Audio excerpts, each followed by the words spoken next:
E é claro que não tem como falar sobre modernismo brasileiro, Sofia, sem falar sobre as vanguardas europeias. Sofia, conta pra gente, explica pra galera um pouquinho sobre o que foram as vanguardas europeias. Muito bem, Bruno. As vanguardas europeias foram os movimentos que surgiram na Europa no início do século XX. Esses movimentos, eles surgiram com a proposta de um rompimento estético com aquele modelo canônico de arte que existia na Europa até então, pautado na representação da natureza, com um viés mimético extremamente rigoroso. E esses artistas que surgiram em diversos locais da Europa, sempre lembrando que as vanguardas são muito plurais. Em cada momento da Europa, em cada país, em cada proposta estética, existem as suas características e as suas particularidades. E é por isso que esse movimento vai ser tão importante para o surgimento do que a gente fala sobre a arte moderna do século XX. Muito bem. E aí, Sofia, em que momento ou de que forma ou como é que você entende a importância das vanguardas para os nossos modernistas? Como é que eles receberam as vanguardas, como que eles interpretaram as vanguardas, já que o Brasil estava num momento mais retrógrado do ponto de vista estético? Perfeito. Bem, para a gente falar sobre isso, eu preciso citar alguns desses movimentos que surgiram nessa época. E eu quero destacar, em especial, o fauvismo francês, o cubismo, do nosso famoso Picasso, o futurismo italiano e o expressionismo alemão.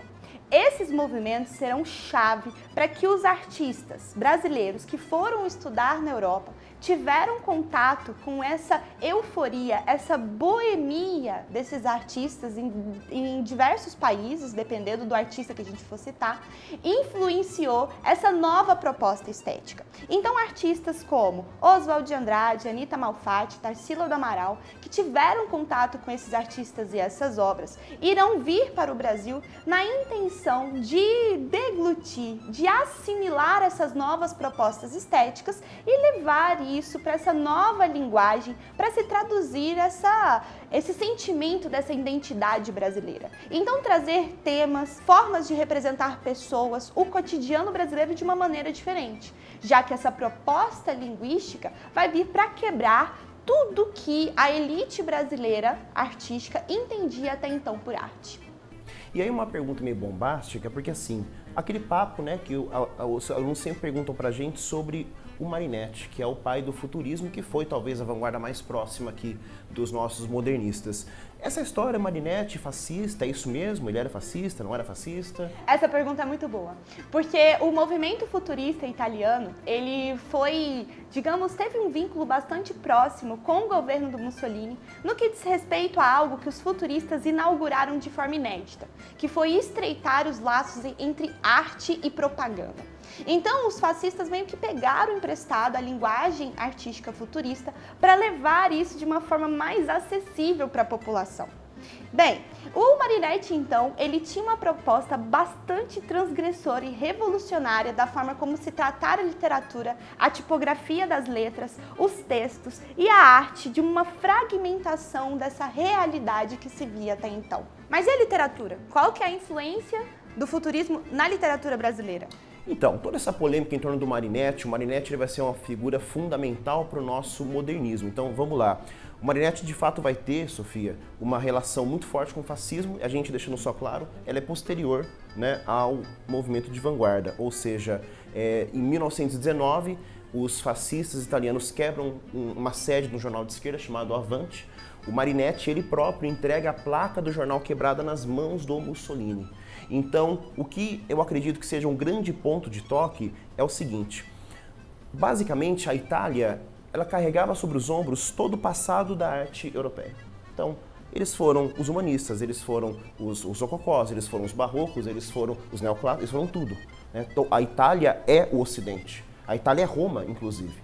Então, é um peso histórico tão grande, não conseguiu ser quebrado tão facilmente como nas outras vanguardas. E aí o Marinetti dá literalmente uma porrada. Os futuristas dão uma porrada, uma ruptura. Eles fazem um corte de cordão umbilical. Aí tem um ponto muito importante, porque em 1917 o Oswald de Andrade vai chamar o Mário de Andrade de meu poeta futurista no jornal. E o Mário depois confessa que sabia que ele estava falando aquilo, sabia que não era exato, mas deixou sair a fala porque ele era vaidoso. Isso ele fala no prefácio interessantíssimo. Mas O que ele diz pra gente no prefácio é que ele não é futurista, ele é desvairista. Vamos agora fazer uma colocação dessa situação para o Brasil. Nós vivíamos uma situação muito parecida com a italiana, já que havia uma infestação de um pensamento passadista, retrógrado, que é o pensamento parnasiano, que é a estética parnasiana com uma estética retrógrada. E os brasileiros entenderam que também não conseguiriam fazer uma ruptura tão facilmente como foi feita, por exemplo, na França. Então, que é um país que era simplesmente o centro da inteligência europeia. Então, assim como no futurismo italiano, nós tivemos um corte de cordão umbilical. Nós cortamos o cordão com o romantismo e com o parnasianismo. Mas eu acho que a diferença principal, Sofia, é o seguinte: o nosso modernismo, ele digere esse passado, revisita de forma irônica e crítica esse passado, enquanto o Marinetti de fato está cortando. E o apagamento do passado histórico... Essa seria a diferença? Essa, acredito que sim. Sim. Esse é um traço do fascismo. Apagar o passado, deletar o passado. E aí vamos lá, tem umas histórias interessantes, por exemplo, quem já estudou as dedicatórias da biblioteca do Marinetti, eles dizem que com o tempo as dedicatórias, por exemplo, do Mário de Andrade começam a ficar mais reticentes, né? O Marinetti, abraço. Uma coisa um pouco mais econômica. Enquanto, tipo, o Menotti der um pitch, ele fala, Marinetti, poeta maravilhoso, nossa senhora, crush. É por causa do flerte, por causa do flerte, entendi. Então o Mário vai se afastar. Mas tem um outro futurista francês, muito importante, que a gente fala pouco sobre ele, que é o Blaise Cendrars. O Blaise Cendrars, veja, o Mário ele conta que entre 17 e 22, né, da semana, eles basicamente se reuniram na Rua Lopes Chaves, onde ficava o seu apartamento, na casa da Dona Olívia, que financiou um pouco ali os meninos. Enfim, essas reuniões eram festivas, elas eram alegres, eles viajavam para o Brasil e viajaram com o Blaise Cendrars para Ouro Preto. Chegando em Ouro Preto, eles ficaram espantados com a grandiosidade aleijadinha, mariana, em Congonhas do Campo, e ao mesmo tempo espantados com o declínio do patrimônio nacional. Foi aí que o Blaise Cendrars, futurista francês, ele vai escrever o texto que depois vai dar origem ao texto do Mário, que vai ser o texto do IPHAN, do nosso instituto que preserva os patrimônios históricos. Então tem um dedo europeu muito forte, do Blaise Cendrars talvez até mais do que do Marinetti. Tem outra história engraçada, o Oswald, que é o nosso Mané Garrincha, eu falo que o Mário é o nosso Pelé, né? Ele é organizador, toca a bola para todo mundo. O Oswald é o Garrincha, ele bagunça tudo. O Oswald, muito amigo do Blaise Cendrars, quando estava bravo com o Blaise Cendrars, chamava ele de Blaise Sambras, que em francês quer dizer sem braço, porque de fato o Blaise Cendrars perdeu um braço na Primeira Guerra Mundial. Gente. Chamava o cara de Blaise sem pode braço. Isso, Arnaldo. Pode isso. Pois é, então assim, agora uma coisa muito importante que a gente tem que pontuar. O que aconteceu, que foi talvez o que tornou o nosso modernismo uma vanguarda de fato, uma vanguarda americana, uma vanguarda latina, é que nós não fizemos definitivamente uma cópia da vanguarda europeia. Nós tivemos uma digestão brasileira, uma digestão tupiniquim, o que de fato o Mário está certinho. Não eram futuristas, eles eram desvairistas. É porque eu entendo essa ideia do futurismo italiano, da liberdade para as palavras, que foi como esses escritores pensaram assim de maneira muito mais livre para construir as suas narrativas, saindo daquele estilo canônico engessado, né, dessas outras movimentos literários que são mais formalistas e entrando sim num leque de possibilidades de como construir de forma, digamos, mais espontânea e mais livre sobre a história brasileira. E aí é isso de fato indo de maneira mais visceral na nossa identidade, a procura do que seria essa identidade, que ela é extremamente complexa, extremamente miscigenada e ela é cheia de rupturas, cheia de continuidades, ela mistura muita raça, muita cor, muita cultura, muita beleza, muita música e a única coisa de fato que vai possibilitar compor todo esse complexo é uma literatura que dá liberdade para alcançar essa nova modernidade, essa nova forma de ver o brasileiro. Esse é isso? Esse é o ponto. Esse é o ponto. São 3 pontos. Pode continuar. Não, e aí eu só ia falar que vários artistas, né, nas artes plásticas, utilizaram essas vanguardas de uma forma também de fazer uma ruptura com tudo isso. Então a Tarsila, principalmente, já na segunda geração, ela traz a influência do cubismo muito forte, de uma maneira em que ela fragmenta o que seria o real brasileiro e transforma esse real brasileiro em várias perspectivas que nós podemos vê-lo, que é a beleza que a linguagem cubista, da vanguarda cubista, nos proporciona.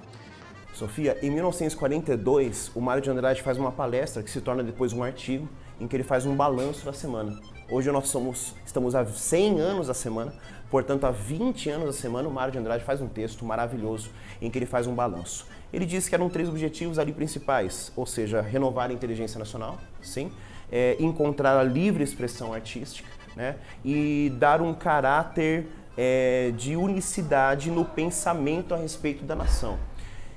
Aí a gente pega o seguinte, você tem toda a razão, o Manifesto Parola en Libertà, as palavras em liberdade, o Manifesto Futurista, vai ser um grande inspirador. O Marinetti é o poeta perfeito do ponto de vista dos nossos modernistas. Por exemplo, o Mário conta uma história muito curiosa. Quando ele viu pela primeira vez O Homem Amarelo, da Anita Malfatti, ele ficou empolgadíssimo, ele ficou empolvoroso, ele falou, meu Deus, isso é arte moderna. Sabe o que ele fez? Ele fez um soneto sobre o quadro da Anita Malfatti. É meio absurdo pensar isso hoje em dia, mas sim, eles eram poetas de inclinação parnasiana. E aí é só posteriormente, né, aos poucos escrevendo ali Pauliceia Desvairada, entre os anos 20 e 22, que o Mário vai conseguir de fato uma expressão já livre. Agora, vamos lembrar o próprio Mário dizendo, sou um tupi tangendo um alaúde. Sou um tupi que toca um alaúde. Ou seja, eu não sou propriamente europeu, não sou um alaudista e não sou propriamente apenas tupi. Eu sou miscigenado. E aí então o Mário está fazendo uma digestão muito crítica do passado brasileiro e do passado europeu, o que já não condiz em absoluto com o fascismo, com o futurismo, que é uma ruptura, e essa ruptura tem um certo viés de apagamento na história e, portanto, um viés que flerta com um totalitarismo, que flerta com o que depois vai ser o fascismo.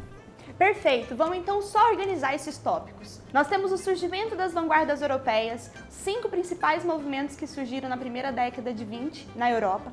A forma como esses artistas tiveram contato com essas vanguardas vai influenciar diretamente essa produção modernista no Brasil.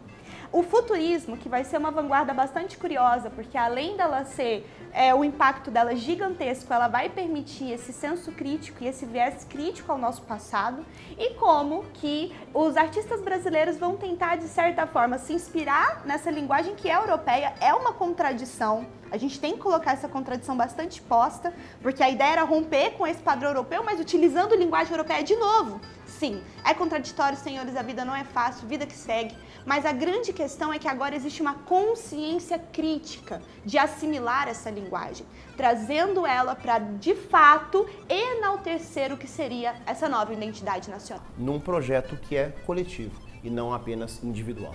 E heterogêneo, não homogêneo.